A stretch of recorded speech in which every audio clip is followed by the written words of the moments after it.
Easy people, welcome back to my channel at Big Steve MCFC. I have just literally landed back in Manchester from a nice break in Spain with a family. It's always good to defrost the kids and get the brownie points for the season. Most seasons I usually either miss the Charity Shield or the first game. Like to get away early on, recharge the batteries, etc, etc. As you can see, I'm more of a lobster red, shit brown colour. You know what I mean? I'm not a man of suntans and fucking lying around on sun loungers. I probably spent more time sat in the villa watching Sky Sports News than I did lay on a sun lounger, which didn't go down too well. But I enjoyed myself and I do feel recharged. And yesterday, first game of the season, we played Chelsea away at Stamford Bridge. Just going to give you my thoughts on the game. Going into the game, I can't lie, speaking to City fans, a lot of City fans were a little bit concerned that A, we wasn't up to speed, and B, we had no Rodri. Obviously, when Rodri doesn't play, we are a little bit of a different side. So the general consensus amongst the City fans was it might be a struggle. I know it's Chelsea, and I know they're in a worse predicament than anyone. But at home, Stamford Bridge, with the memory of last year, the 4-4 and all that, we're thinking, you know, is this going to go end to end? The lineup was decent enough. You know what I mean? Rico Lewis at right back, Akanji, Diaz centre half, Guardiola on the left. The midfield, Kovacic, Bernardo, De Bruyne, and the very, very attacking front three of Jeremy Doku, Savinho, and Haaland. So looking at the team, it wasn't that bad. Looking at Chelsea's midfield, Romeo Lavia, Caicedo, and Enzo, I thought the battle is going to be won and lost in the middle. Whether they, you know, put it on us a bit in the middle, try and kick us a little bit, but it didn't happen. Manchester City started on the front foot. Jeremy Doku, very, very lively. Savinho, really, really lively. The midfield of Kovacic and Bernardo was busy. Kevin De Bruyne was peeling out on the left wing, on the right wing. He was popping up in the pockets. Chelsea really didn't have an answer for it. You know what I mean? He didn't really have an answer to what we was doing. Maresca's probably overthought it, being a Pep man and being at Manchester City, probably thinking, trying to second guess what Pep was thinking. But City in the midfield, we were cute. We were winning fouls. We were rattling a few cages. Bernardo Silva was leaving his foot in when he needed to leave his foot in. But overall, we controlled the game. We absolutely controlled the game. When we needed to push, we pushed. When we needed to slow it down and take the sting out of the game, we slowed it down and took the sting out of the game. First half was interesting. Obviously, Doku started on the right and Savinho on the left. Didn't quite work.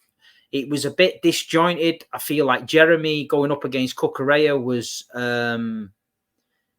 it wasn't happening. I think Cucurella was on him straight away. He was onto his first touch. And then Pep swapped it. And it was a different ball game then. You know what I mean? Doku looked lively on the left then. Savinho, great debut in the Premier League for Savinho. He put it on Cucurella from the off. He roasted him a few times. He loves that one-on-one take on. And Cucurella couldn't get on his first touch because he knew he's getting beat for pace. So he didn't know whether to stick, drop off a little bit, give him a bit of space, then try and hit him with a tackle. But the Savinho just pushed it past him easily. And got in the great positions. Big Earl, again, up front on his own, you know, patient, plays that patient game. The first goal, the pass comes in from Doku. I think it was Bernardo with a little touch. And then Haaland's in. And what was interesting to hear from Haaland, that he remembered last season that he got one-on-one with Sanchez and he rushed his shot and Sanchez blocked it. He said, I kept it close to my feet. I got it out on my foot. And instead of just putting it low, I dinked it over the onrushing keeper. and all that nonsense about cucurella, drinking Estrella and eating paella and all that shit, yeah, or what he's going to do to Big Earl, made himself look a cock, mate, at the end of the day, because Erling just brushed him off like he was a fucking fly and dinked it in, and it's 1-0. What I will say about the front three is that I think Doku and Savinho on the wings, we're going to have a mad season. I think we're going to have games where they're going to be absolutely scintillating, and I feel like we're going to have games where they're going to be absolutely frustrating. Jeremy got in a number of good positions, but his final ball was sloppy, or it was overhit, which is frustrating for Haaland in the middle, who's making the runs, but he needs to be found. Savinho is pretty much the same. I feel like, he's pretty raw, what I've seen of him. But there's one thing for certain, Blues, they're going to get better. They're going to improve every time they play. And when them two are on the pitch, we are dangerous. We are a different animal with them two on the pitch. It's exciting. It's free-flowing. And the thing is, the midfield, if we can get out of other teams' presses and break, we're breaking at pace. It reminds me of the Sterling Sane days. We get out the press and we're away. And that's what happened yesterday. Doku broke at one point. One good pass to Haaland. Haaland's clean through one-on-one. It's definitely another goal. So positive signs, really positive signs. But it was a level of control in the middle of the park for me. Mateo Kovacic yesterday had a massive, massive job. He was brought in to basically do Rodri's job, and he did it well. He came deep for the ball. He zipped it off first time when he needed to. He was in tight spaces and surrounded. He managed to get himself out of them spaces and push into gaps and break the press. Enzo and Caicedo did nothing but foul. They were chasing shadows. Bernardo Silva and Kovacic were swapping positions, and the energy they brought in the midfield, Chelsea couldn't handle it. And then you've got Kevin De Bruyne, who they don't know where he's going to turn up. He's popping up in the pockets, and it was really impressive, Blues. I watched the game back last night again. 2 times I watched that game yesterday, and I was so impressed with Kovacic. So impressed with him. He's disciplined, and I was getting the feeling when the game was on that the only way Chelsea were going to score was from us being sloppy and too overconfident. Akanji made a couple of little errors. Sometimes Kovacic held onto the ball too long. Doku the same. That was the only time I thought Chelsea were going to do something. But they were poor. They were poor. Romeo Lavia in the midfield. He tried his best, but he wasn't effective enough. In my opinion, that Enzo Fernandez is a poor player. He's a poor player. I don't know where they got this price tag from. I don't know who the scouting is at Chelsea, but they're buying him on the back of a tournament, and he's poor in the Premier League. He's too fast for him. He's too fast for him. And Caicedo, when you've got somebody in the midfield who's not as equal to you, who can't match your energy, he's running around like a lost chicken, just fouling everybody. So I feel like Pep got his tactics right. I feel like Bernardo and Kovacic in the middle kept the energy levels up and drove us from midfield. I feel like the back four, again, look comfortable. Young Rico Lewis, probably his best game for me that I've seen him play at right back. These last few weeks, he's come up against Rashford. He's come up against Nkunku, and he's come up against Neto. And he's not been fazed by any of them. You know what I mean? And this is a good thing for me, Blues, which I've been trying to say. I'd rather Pep come out and say, Rico Lewis is a right back / inverted right back.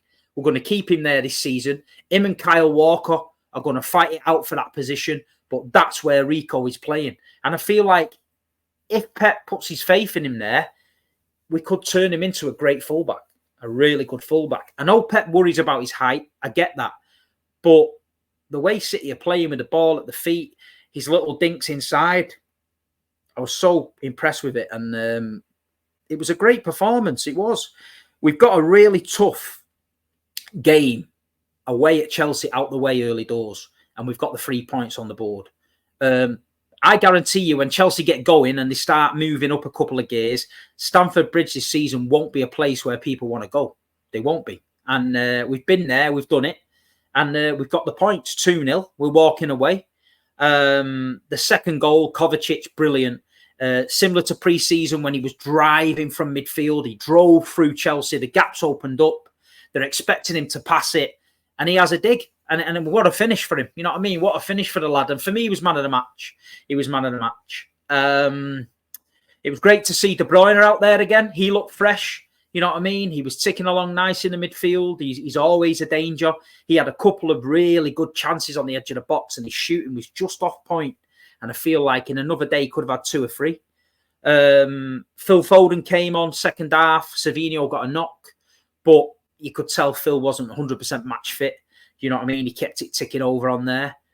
But overall, Blues, I was really impressed with the performance. And I've got to mention the away supporters. You know what I mean? They outsung Chelsea. They were loud. They were proud. I've seen all the videos. My mates were sending me videos. The away end looked bouncing. It was absolutely fantastic to see all the Blues enjoying themselves, especially after the early morning train dilemmas. Apparently, there was some drama in London. A body was found on the track somewhere, and trains were cancelled, and a lot of people were struggling to get to the game. Had to go to Sheffield, Leeds. Trains were terminated at Rugby, etc., etc. So, fair play to the Blues that made the effort. You got down there, and you got the boys home, and we deserved it. So overall, you know, let me know what you think in the comments. Did I miss anyone out? Rico Lewis outstanding. Kovacic and Bernardo in the middle of the park. Energy. And like you say, the Savinho Doku link up is going to be sensational and frustrating, I think, at the same time. But we've got to bide our time with it. We've got to trust Pep. He's going to work with these players.